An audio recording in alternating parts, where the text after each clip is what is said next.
एटा तावा हेलान गरम तो मुई एटा बनै छे लहसुन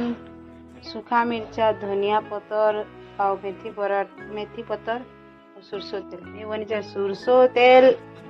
लहसुन धनिया पतर सुखा मिर्चा पराठा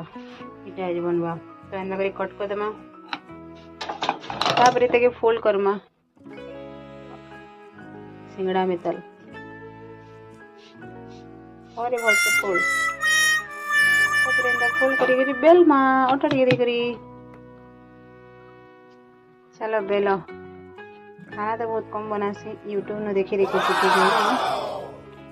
बेसी भल तारपरे एटा मोर फेवरेट जिनिस बीटरूट इतर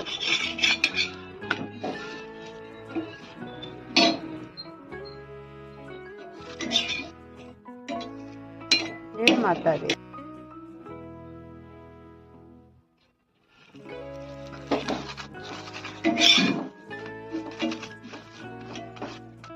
फ्रूट पराठा चलो ये वाला तावानो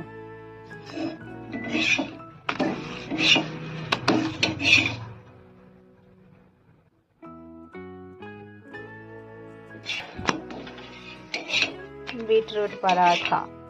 रेडी दुईटा बनी छे गरम अच्छे बहुत।